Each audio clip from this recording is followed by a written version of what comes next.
Hello everyone. आज के video में हम सीखेंगे प्लिंथ बीम के बारे में। जैसे कि आप देख रहे हैं मेरी स्क्रीन पे, ये एक इंटरफेस है। इस इंटरफेस में ज़्यादा कुछ नहीं है, बस एक फ्रेमिंग प्लान है और ये एक प्लिंथ बीम का सेक्शन है। तो आज का टॉपिक होगा हमारा प्लिंथ बीम डिटेल। अब ये प्लिंथ लेवल का फ्रेमिंग प्लान है, ठीक है। अब प्लिंथ बीम कहाँ पे बनाई जाती है और कहाँ पे नहीं बनाई जाती है, और प्लिंथ का क्या यूज है, प्लिंथ बीम क्यों डालते हैं, इसके क्या रीजन है, और ये कैसे हमें डालनी चाहिए है, ये सारी चीजें हम डिस्कस करेंगे।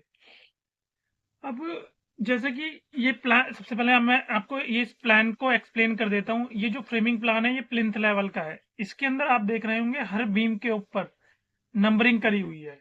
1 PB1 PB2 PB3 PB4 PB5। Total number of beam कितने आ रहे हैं, ठीक है। ये 12 नंबर बीम आ रहे हैं यहाँ पे, ठीक है। ये 12 बीम आ रहे हैं यहाँ पे। और ये तो जैसे कि आप लोगों को पता ही होगा, ये कॉलम है, और ये जो ग्रीन वाली है ये हमारी प्लिंथ बीम चल रही है। अब प्लिंथ बीम में होता क्या है, प्लिंथ बीम वहां पे दी जाती है जैसे आपने फाउंडेशन, जब हमारी जब फाउंडेशन कास्ट हो जाती है, तो आपने देखा होगा जब किसी भी रेजिडेंशियल बिल्डिंग में हम वो रोड के ऊपर खड़े होते हैं, रेजिडेंशियल बिल्डिंग के बाहर रोड पे खड़े होते हैं, तो 2 या 3 स्टेप चढ़ के हैं। 2 स्टेप भी हो सकते हैं, 3 भी हो सकते हैं, 4 भी हो सकते हैं, चढ़ के हम फिर बिल्डिंग के अंदर हमारी एंट्री होती है। तो वो होता है हमारा प्लिंथ लेवल, जो स्टेप के ऊपर आता है। तो अब ये जो प्लिंथ बीम प्रोवाइड करता है, ये स्ट्रक्चर वाले बंदे प्रोवाइड करेंगे आपको हमेशा। ये कभी भी आर्किटेक्ट नहीं देगा। हाँ, जो प्लिंथ लेवल होगा आपका, वो आर्किटेक्चर डिसाइड करेगा कि वो प्लिंथ लेवल आपका आर्किटेक्चर ड्राइंग के अकॉर्डिंग ही डिसाइड होगा कि वो मतलब रोड लेवल से 600 ऊपर हो सकता है, 450 ऊपर हो सकता है, 750 भी ऊपर हो सकता है। ये मतलब साइट आर्किटेक्चर ड्राइंग के अकॉर्डिंग जो भी दिया होगा आपको, उसके हिसाब से प्लिंथ बीम बनानी पड़ेगी। प्लिंथ बीम का मेन काम होता है कॉलम को टाई करना। ये आफ्टर फाउंडेशन डाली जाती है। जैसे कि आपने फाउंडेशन कास्ट कर ली, और जब आप फ्लोर लेवल पे आओगे ग्राउंड के, तो जो ग्राउंड लेवल से है फिनिश फ्लोर लेवल होगा, फिनिश फ्लोर लेवल पे जाके आपकी कॉलम टू कॉलम सारे में बीम डलेगी। ये जैसे आप देख रहे हो ना, ये वाली बीम चल रही है, ये बीम चल रही है, ये चल रही है, तो ये सारी कॉलम टू कॉलम चल रही है। अब जब ये बीम कॉलम टू कॉलम चलेंगी, तो मेन काम है इनका कॉलम को वो टाई करके रखना। कभी भी जब हम कोई आप टेबल भी देखोगे, उस टेबल की जो हाइट होती है, एक हाइट होगी, 1 मीटर हो सकती है, 2 मीटर। तो जो उसके 4 पैर होते हैं, 4 फुट होंगे टेबल के, उनके चारों तरफ नीचे बॉटम में एक चारों तरफ वो वुडन का, या मतलब जिस चीज का भी टेबल है, टाई मेंबर दिया हुआ होता है।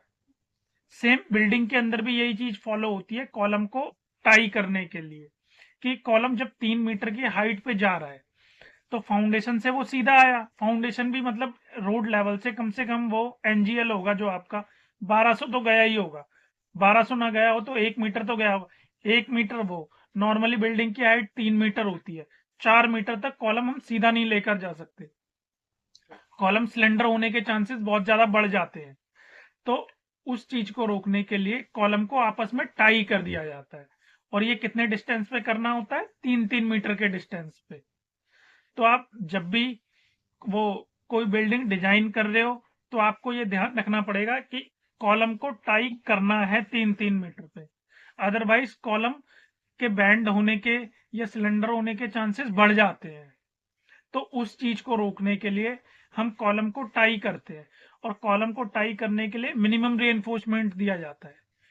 उसके ऊपर लोड नहीं आना होता, मिनिमम। अब जैसे कि ये PB1 है, PB2 है, ये जो 12 बीम है 12 नंबर बीम्स आ रही हैं। इसके अंदर आप देखोगे ये टिपिकल प्लिंथ बीम का सेक्शन दिया गया है। इसके अंदर ये बीम है 9 इंच 9 इंच बाई 9 इंच का, और इसके अंदर ये येलो कलर का जो आपको दिख रहा है ये रेनफोर्समेंट है। रेनफोर्समेंट मतलब स्टील। टॉप में 3/12 ऑल थ्रू, बॉटम में 3/12 ऑल थ्रू, और ये पीसीसी हो रखी है 75 mm थिक। और इसके नीचे कॉम्पैक्टेड अर्थ आएगी, मतलब जब फाउंडेशन कास्ट हो जाएगी उसके बाद फिलिंग कर दी जाएगी पूरी है।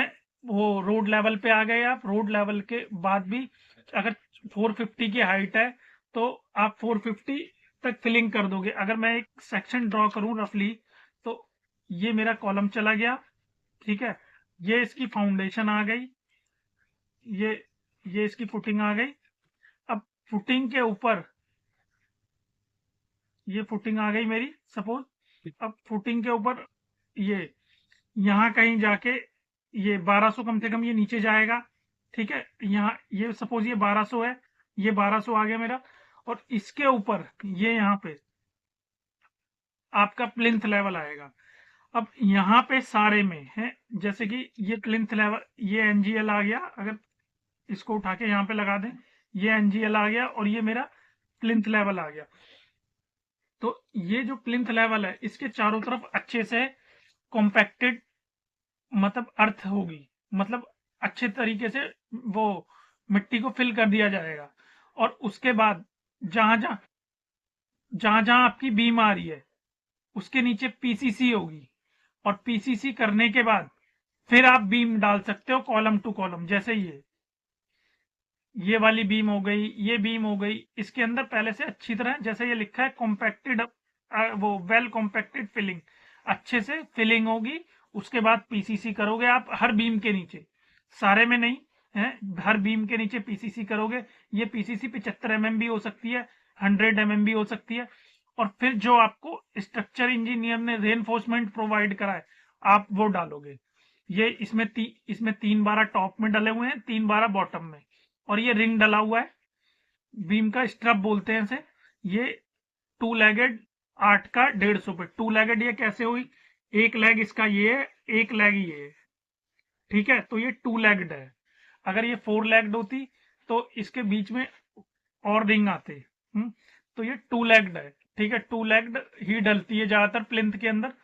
तो और इसकी स्ट्रप 150 भी हो सकती है, कई लोग 250 भी दे देते हैं या 200, ये डिजाइन पे डिपेंड करता है। बट वो रेनफोर्समेंट कम से कम ही आता है प्लिंथ बीम में। हाँ, जो रूफ बीम होगी उसके अंदर ज्यादा आता है। अब यहाँ पे ये नंबरिंग सबकी करी हुई है, बट एक टिपिकल सेक्शन प्रोवाइड कर दिया गया है। उसका रीजन भी क्या है, क्योंकि टिपिकल सेक्शन इसलिए प्रोवाइड किया गया है आप लोगों को, सारी बीम के अंदर रेनफोर्समेंट एक जैसा ही आना है, कोई एक्स्ट्रा बार नहीं आने हैं, सारे थ्रू बार चल रहे हैं। 3/12 लिखा भी है ना, ये 3/12 dia all through, 3/12 dia all through. हर बीम के अंदर 3/12 का सरिया आएगा, और उसके बाद 8 का 150 पे रिंग बंधेगा 2 लेग। तो आपको इन चीजों का ध्यान रखना है कि ये एनजीएल से फाउंडेशन नीचे गई हमारी, और उसके ऊपर प्लिंथ लेवल आता है। और ये प्लिंथ लेवल आपको कौन प्रोवाइड करेगा, ये वाला लेवल, ये आपको आर्किटेक्ट प्रोवाइड करेगा हमेशा, आप अपनी मर्जी से नहीं ले सकते। ये वैसे नॉर्मली 600 होता है। ये है हमारा प्लिंथ लेवल, ठीक है। ये प्लिंथ लेवल आ गया, और इसी लेवल पे बीम डलेगी। अब अगर मैं बीम यहाँ पे लगाऊं तो कॉलम के बीच में ये ऐसे बीम दिखेगी मुझे। ये इसका कलर मैं चेंज कर देता हूँ। ये मेरी बीम आ गई यहाँ, ये व्हाइट कलर की आप देख रहे हो ना, ये बीम आ गई 9 इंच बाई 9 इंच की। ये रही, ये कॉलम को टाई करके रखेगी। ये तो मैंने क्रॉस सेक्शन कट कर दिया है। और अगर मान लो आपको लॉन्गिट्यूडनल सेक्शन में समझना है तो वो ऐसे, ये यहाँ पे आ गया, और ये ऐसे करा आपने, और इसके बाद ये तो आपका प्लिंथ लेवल चल ही रहा है, ठीक है, इस लाइन को एक्सटेंड कर दी। ये एनजीएल है हमारा, ये वाला एनजीएल, इसको लिख भी देता हूं मैं, एनजीएल, एनजीएल, एनजीएल, ठीक है, ये मेरा एनजीएल आ गया। और ये यहाँ पे प्लिंथ लेवल आ गया। ये लॉन्गिट्यूडल सेक्शन में ये बीम ऐसे चलेगी,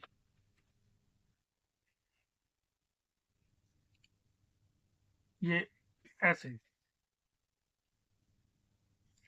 ठीक है। ये मेरी क्रॉस बीम आ गई पीछे की साइड से, और ये हॉरिजॉन्टल बीम जो चल रही है। अगर हम सपोज इसका किसी भी सेक्शन को देखेंगे, सपोज ये इस सेक्शन को देखते हैं, तो ये ऐसे, अगर सामने से, तो ये ऐसे आएगा। ये वाला कॉलम आ गया आपका, ये वाला कॉलम आ गया, ये एनजीएल आ गया, ये वाली प्लिंथ बीम मेरी कौन सी है, ये वाली, ठीक है। और ये कौन सी है, ये पीछे से क्रॉस बीम आ रही है, ये, और ये वाली, ये, तो आप, ये वाली, ठीक है। तो जब भी आप किसी चीज को डिजाइन कर रहे हो हैं, उसको प्रॉपर अच्छे से मतलब डिजाइन कर रहे हो या ड्राफ्ट कर रहे हो, उसका आपको कॉन्सेप्ट क्लियर होना चाहिए, तभी वो चीज क्लियर होगी, अदरवाइज नहीं हो सकती।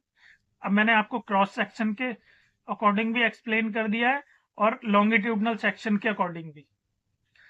तो आपको ध्यान रखना है प्लिंथ बीम वो क्यों डाली जाती है, और डालने का क्या रीजन होता है। मेन रीजन इसका कॉलम को टाई करना होता है, कि अगर कॉलम टाई नहीं होंगे तो वो सिलेंडर हो सकते हैं, क्योंकि 1200 वो या 1500 नीचे चली गई, और 3 मीटर पे प्लिंथ लेवल से जाके वो रूफ आएगी आपकी, तो ये हाइट अप्रोक्सीमेट, अगर 1500 नीचे गई है 4.5 मीटर हो गई, जो कि ज्यादा है। बायलॉस कहता है हर 3 मीटर पे कॉलम टाई होने ही चाहिए। और अगर कोई स्पेशल केस है जिसमें आप टाई बीम नहीं दे सकते या कुछ है, तो उसमें कोई और सोल्यूशन ढूंढना पड़ेगा। चलिए, हम नेक्स्ट वीडियो में कुछ और नया सीखेंगे हैं। इस वीडियो को यहीं पे फिनिश करते हैं। आपको मेरी वीडियो अच्छी लगी हो और आपने इससे कुछ सीखा हो, तो मेरे चैनल को लाइक सब्सक्राइब जरूर करें। Thank you so much.